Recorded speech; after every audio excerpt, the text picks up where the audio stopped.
ओम उमा महेश्वराय नमः। पौराणिक मान्यताओं के अनुसार हरतालिका तीज व्रत भगवान शिव और माता पार्वती के पुनर्मिलन की याद दिलाता है। दरअसल सती माता के दाह से भगवान शिव विवाह के प्रति उदासीन हो गए थे। ऐसे में उन्होंने विवाह करने का निर्णय ही छोड़ दिया था। इसलिए वह दोबारा पार्वती के रूप में जन्मी आदि शक्ति को भी स्वीकार नहीं कर रहे थे। माता पार्वती ने भगवान भोलेनाथ को पति के रूप में प्राप्त करने के लिए बहुत कठिन तपस्या की थी। हिमालय पर गंगा नदी के तट पर माता पार्वती ने भूखे प्यासे रहकर 12 वर्षों की कठिन तपस्या की। माता पार्वती की यह स्थिति देखकर उनके पिता हिमालय बड़े दुखी हुए। अब आप इस कथा को विस्तार पूर्वक सुनिए। सबसे पहले तो आप सभी को हरतालिका तीज की ढेर सारी शुभकामनाएं। हरतालिका तीज का व्रत हर साल भाद्रपद मास के शुक्ल पक्ष की तृतीया तिथि को मनाया जाता है। इस दिन सौभाग्यवती स्त्रियां और कुंवारी कन्याएं नए लाल वस्त्र पहनकर या नए साफ शुद्ध वस्त्र पहनकर मेहंदी लगाकर 16 श्रृंगार करती हैं। कुंवारी कन्याएं इस दिन माता पार्वती को सिंदूर अर्पित करती हैं और सभी सुहागिन महिलाएं या कुंवारी कन्याएं शुभ मुहूर्त में यानी कि इस दिन प्रदोष काल के समय में भगवान शिव और माता पार्वती जी की विशेष पूजा आराधना करती हैं। इस पूजा में भगवान शिव और देवी पार्वती की मूर्तियों की विधिवत पूजा की जाती है। फिर हरतालिका तीज की कथा सुनी या सुनाई जाती है। माता पार्वती को सुहाग का सारा सामान अर्पित किया जाता है।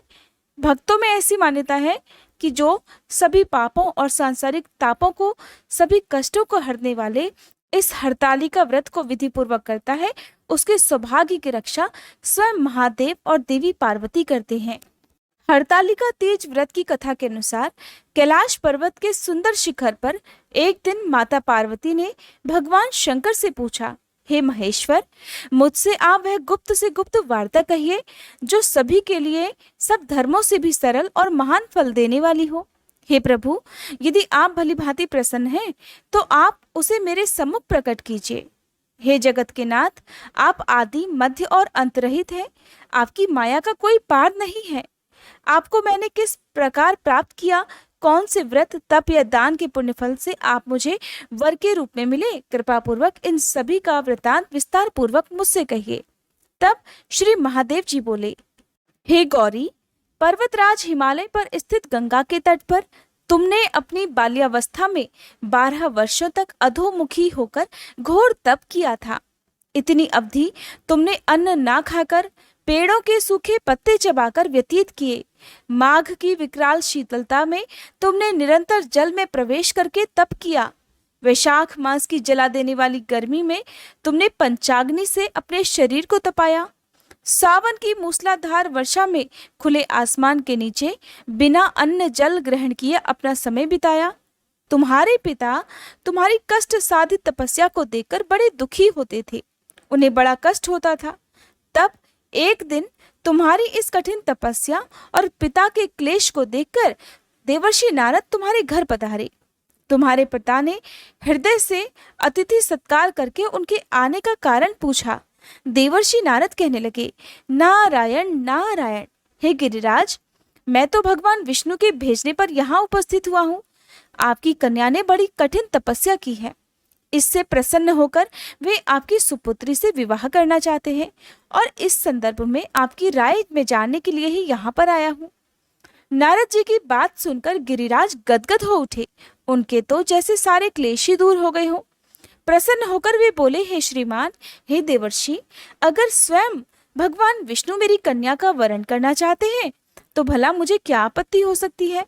वे तो साक्षात ब्रह्म हैं। हे महर्षि, ये तो हर पिता की इच्छा होती है कि उसकी पुत्री सुख संपदा से युक्त पति के घर की लक्ष्मी बने, और पिता की सार्थकता भी इसी में है कि पति के घर जाकर उसकी पुत्री पिता के घर से अधिक सुखी रहे। तुम्हारे पिता की स्वीकृति पाकर हे देवी, नारद जी विष्णु जी के पास गए और उनसे तुम्हारे ब्याह के निश्चित होने का समाचार सुनाया।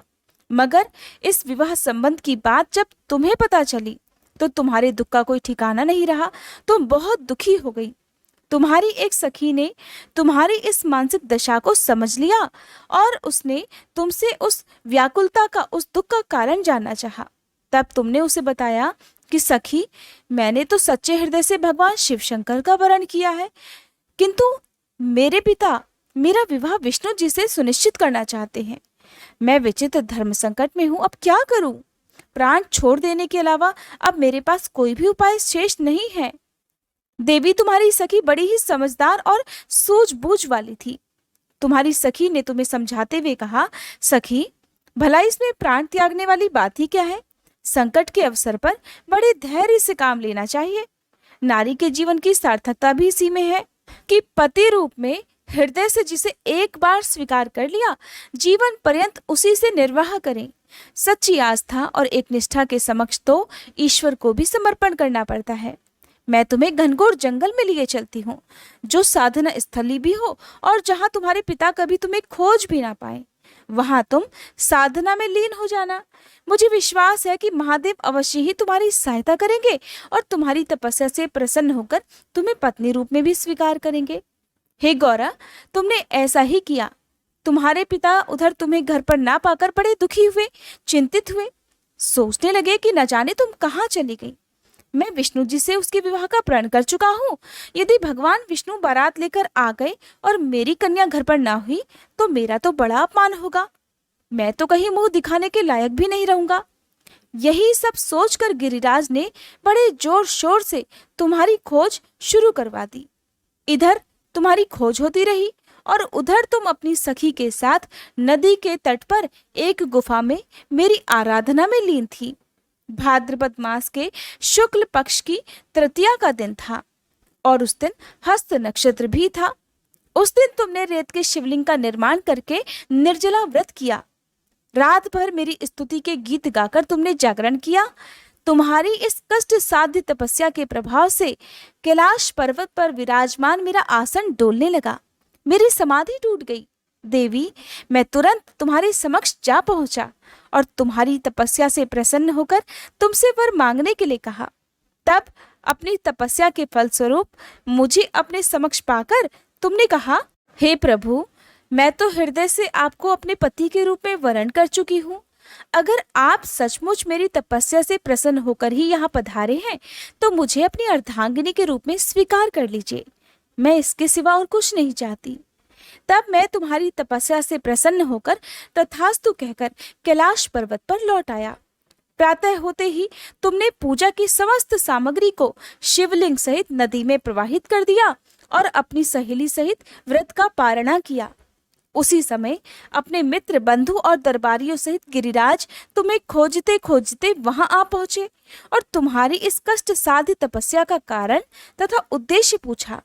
उस समय तुम्हारी इस दशा को देखकर गिरिराज अत्यंत दुखी हुए और पीड़ा के कारण उनकी आंखों में आंसू उमड़ आए थे। तब तुमने उनके आंसू पोंछते हुए बड़े विनम्र स्वर में कहा, पिताजी, मैंने अपने जीवन का अधिकतर समय कठिन तपस्या में बिताया है। मेरी इस तपस्या का उद्देश्य तो केवल यही था कि मैं महादेव को पति के रूप में पाना चाहती थी। आज मैं अपनी तपस्या की कसौटी पर खरी उतर चुकी हूँ। हे पिताजी, आप क्योंकि विष्णु जी से मेरा विवाह करने का निर्णय ले चुके थे, इसलिए मैं तो अपने आराध्य की खोज में घर छोड़कर चली आई। अब मैं आपके साथ केवल इसी शर्त पर घर जाऊंगी कि आप मेरा विवाह विष्णु जी से ना करके महादेव जी से करेंगे।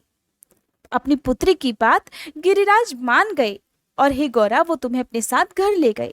कुछ समय के बाद शास्त्रोक्त विधि विधान पूर्वक उन्होंने हम दोनों का विवाह एक साथ कर दिया और हम दोनों इस प्रकार विवाह सूत्र में बंध गए। हे पार्वती, भाद्रपद की शुक्ल तृतीया को तुमने मेरी आराधना करके जो व्रत किया था, उसी के फलस्वरूप तुम्हारा मुझसे विवाह हो सका। इसका महत्व ये है कि मैं इस व्रत को करने वाली कुंवारियों को मनवांछित फल देता हूँ। इसलिए सौभाग्य की इच्छा रखने वाली प्रत्येक युवती को ये व्रत पूरी एकाग्रता और आस्था से करना चाहिए और जो भी सुहागिन महिला इस व्रत को करेगी, मैं उसके सुहाग की रक्षा अवश्य करूंगा। ऐसा कहकर भगवान शंकर मौन हो गए। तो ये थी हरतालिका तीज की व्रत कथा। ओम जय पार्वती माता, मैया जय पार्वती माता, ब्रह्म सनातन देवी, ब्रह्म सनातन देवी, शुभ फल की दाता, ओम जय पार्वती माता। अरिकुल पद्म विनाशिनी, जय सेवक त्राता, मैया जय सेवक त्राता। जग जीवन जगदम्बा, जग जीवन जगदम्बा, हरि हर गुण गाता, ओम जय पार्वती माता। सिंह को वाहन साजे, कुंडल है साथा, मैया कुंडल है साथा। देव वधू जह गावत, देव वधू जह गावत, नृत्य करता था, ओम जय पार्वती माता। सतयुगशील सुसुंदर, नाम सती कहलाता, मैया नाम सती कहलाता।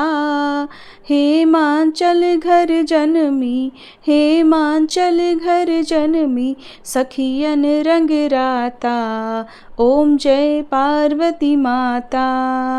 शुंभ निशुंभ विदारे, हेमांचल स्याता, मैया हेमांचल स्याता। सहस भुजा तनु धर के, सहस भुजा तनु धर के, चक्र लियो हाथा, ओम जय पार्वती माता। सृष्टि रूप तुही जननी, शिव संग रंग राता, मैया शिव संग रंग राता। नंदी भृंगी बिन लाही, नंदी भृंगी बिन लाही, सारा मद माता, ओम जय पार्वती माता। देवन अरज करत, हम चित को लाता, मैया हम चित को लाता। गावत दे दे ताली, गावत दे दे ताली, मन में रंग राता, ओम जय पार्वती माता। श्री प्रताप आरती मैया की, जो कोई नर गाता, मैया जो कोई नर गाता। सदा सुखी रहता वो, सदा सुखी रहता वो, सुख संपत्ति पाता, ओम जय पार्वती माता। ओम जय पार्वती माता, मैया जय पार्वती माता। ब्रह्म सनातन देवी, ब्रह्म सनातन देवी, शुभ फल की दाता, ओम जय पार्वती माता।